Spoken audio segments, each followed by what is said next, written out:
Hi guys! I thought it would be fun to do a little life update, chit chat with me. I've just been getting ready in the bathroom. I've had the whole morning to myself because I'm on East Coast time, so we've been up since 6:30 and I'm waiting for one of my best friends, Jazz, to get here. I am currently in Palm Springs. I'm here for my 6th Coachella, which is insane. It's so funny having like girls that I look up to and that are older coming to me and asking me like, hey, how does one do Coachella? What time should we get there? Where should we be for this? What events to skip? And I'm like, how am I like a seasoned vet over here? I feel like it was back 2018, my first Coachella yesterday. It's just so weird. I think back at obviously the OG days when I was in high school, and I think I've healed a lot from that.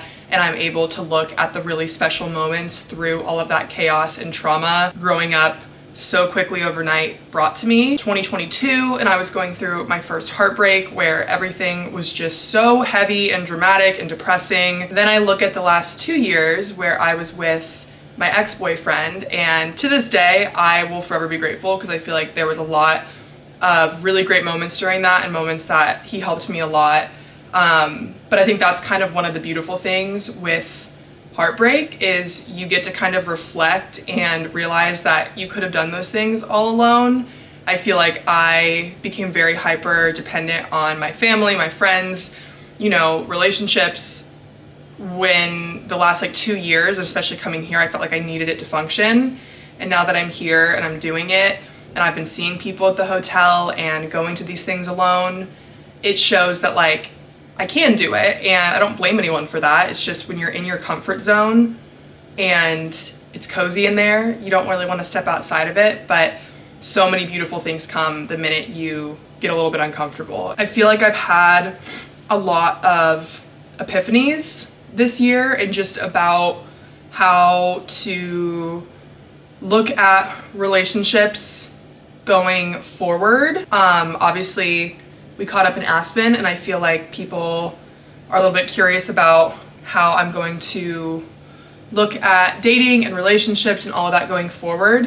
And I think the biggest thing that is so important to me and that I'm always going to clock in for in this new era is literally sitting back and letting someone fully show me where I stand in their life. I can't do what I did back in 2022 where I would go on a date and then automatically assume that it would be happily ever after and they were obsessed with me and had the best, most pure intentions the way I would go into it, when that just wasn't the case. And then I would sit there and justify and go to my sister and ask for advice and like piece together what things meant. And I feel like that's the most important thing to me is I'm not good at that. Like, I don't enjoy that game. I'm a naturally very anxious person. I'm an overthinker, and I'm also just very busy. And I feel like I can't let mixed signals from friendship, relationship, from anything get into that like workflow energy that I'm in and how busy I am and affect it, because I let those things affect me so much. I look back at some of the most dreamy events and opportunities last year. Like, I'll never forget it. I had a meetup at University of Arizona, my old school. I got to meet 1,000 girls, and no one would ever know that I spent that whole night on an all-nighter on the phone, bawling my eyes out, crying in the bathroom. My mom had to literally get me off the bathroom floor. I just had some like stuff going on, is what we'll call it. But the point is, it's I don't even blame anyone for that. At the end of the day, I wear my heart on my sleeve, and what I'm feeling is what I'm feeling, and it has to come out. I cannot suppress it. It's impossible for me. I physically don't know how people do that, and I feel like I've learned a lot about the anxious, avoidant, secure, all these attachment styles and how it all stems from our childhood. And I'm really grateful that I always, when I was younger, had to exude it, and I just am a naturally like, let's get it out there in order to move through it kind of person. But I understand that not everyone is that way, and just like an avoidant person that struggles getting it out may feel like it's impossible to get it out. It's all just like, I don't know, it's all how you were raised and who you are at your core. It's interesting. What was my point to this as I'm sitting here rambling? Oh, I made the goal for myself that I was not going to let any of that shit, especially dating, affect me or my work or my opportunities or even just my day-to-day at the most simple of days. I'm not gonna let it sit there and mess up that energy and get in my head. I just don't have time for it. And I feel like it takes situations where people are very clear to show you that, like, if someone's meant to be in your life, it will be so clear. I'm so sick of this generation that we're in where we're allowed to do mixed signals and be in this gray area. I'm the worst person to be in a gray area with because I will overthink it, and it just is not fun for anyone involved, okay? I just feel like that's the point that I'm at, where people are either gonna make the effort and show they wanna be in my life and make it clear and benefit me and add to the life that I've worked so hard to build for myself, or they're not. And the minute it gives me an ounce of anxiety is the minute that I'll know when to go. And I'm saying this stuff all in the sense of, like, this is what I'm taking into this new chapter for me, and things that I've learned through relationships, through breakups, through being single, and my past mistakes. I think it's so important to look at those past moments and see where you can do better going forward. If someone wants to be in your life, it will be loud and clear, especially with dating. It shouldn't be confusing. It shouldn't make you sad at the end of the day. We're all young. We're all going to settle down one day. We're all going to live that life at some point, if that's what you want. Why let it affect our youngest, happiest, hottest days? No, we can't do that. We can't, I won't allow it, and that's my ramble. We've been very busy. Maybe you've seen my Europe videos when I got the flu, which took me to the worst mental state that I've had since, I don't even know. That was just like a different breed of dark days. I came back and I had a week to prep for my SI shoot, which wasn't ideal. I definitely wanted to go into that feeling my strongest, my best, my healthiest, my happiest, and instead it was whatever had been me recovering from the flu. I think that's part of the lesson though. Sometimes life is gonna throw situations at you and you just literally either have to adapt or crumble. And we adapted, the team adapted. We joked that I was like a little sick third grade boy blowing my nose and coughing every 30 seconds. The pictures will come out and everything will be out later in May. I'm so excited. I have such a fun May ahead. I'm gonna be going to F1 in Miami. I'm gonna be doing Sports Illustrated launch week in New York. I'm gonna be throwing, actually I don't know if I can say this yet. This might be a secret. I'm doing something really fun with like press around SI that I've dreamed of doing, so stay tuned for that. I am doing Miami Swim Week with them. What else is going on in May? It's Aaron and Will's birthday. I might be going to France. One of my goals with going over to Milan and Paris and building those relationships is to go to the Cannes Film Festival. That has been a dream carpet for me. So if something comes up, because it tends to be last minute, my ass is on a plane going to Cannes. So kind of have to live in a little bit of a limbo right now.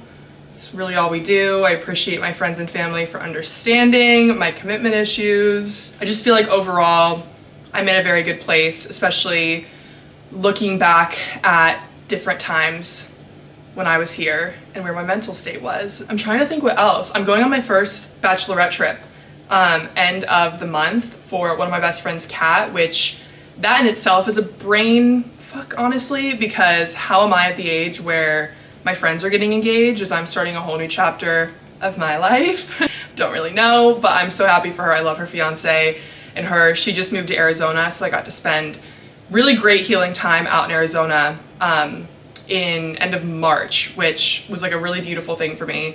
So her bachelorette is on a cruise out of Fort Lauderdale. We're going to the Bahamas.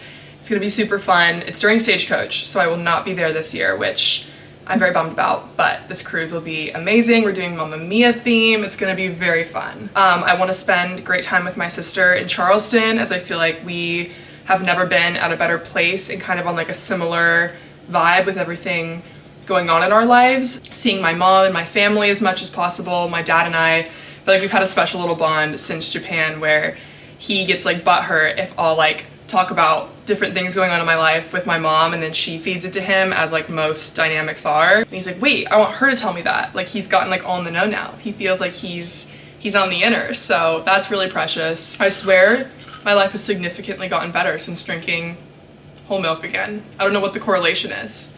I'm like kind of a superstitious person, and I feel like everything's been on the up and up since ditching oat milk. Trying to think here. I just did my skincare. I used this Augmented Skin. I feel like it's making my skin very glowy right now. I did my heatless curls. I left my acne cleanser back in Charleston, which was such a bummer. Literally such a bummer. But I posted on TikTok and you guys told me to get the Vanna Cream Gentle Facial Cleanser. So I went to Target yesterday, got snacks for the room, did the whole thing, and got this. I'm hoping this saves my skin for the weekend because there's a lot going on. These Coachella weekends, they're just like, I don't know. I love being a part of it and I'm so grateful. I just feel like my lens is kind of like zoomed out a little bit where I'm like, why are we all doing the most? Like, let's do a little less. That just comes with growth. I used to be doing the most, as we know. I used to be a very loud, obnoxious young Ellie, and I still get in my riled up moods. I still have my moments, but I found the most peace. Just bring it down a notch. That's really it for April. I'm gonna go back to Charleston next week, reset for a little bit more because I know May is going to hit me like a Mac bus train. Is that a thing? Mac bus? What's the saying? Hit me like a train. No, not hit me like a train. That's really dark. You get what I'm saying. May's gonna be a lot. So if we can prep ourselves well in April, maybe even get the garden up and going at the house. That was such a random add-in, but I've really been missing my garden. So my mom's coming out and I'm like, we need to get our hands dirty and get the kale back in the ground. Well, I love you guys. I am going to go down and raid this gifting suite. They have amazing things and it's always the first day when it's the best. And I'm gonna do it alone and I'm gonna show up in a scary jacket because I'm nervous to show my face. And I'm just going to be putting all the goodies in a bag and surprise Jazz and have a little setup for her when she gets here. I'm so excited to see her. There you have it. I love you guys. This was a fun little life update. Did I do absolutely anything to get ready? No. Do we expect it any other way? No, we don't. So, I love you guys. I'll see you soon. Bye.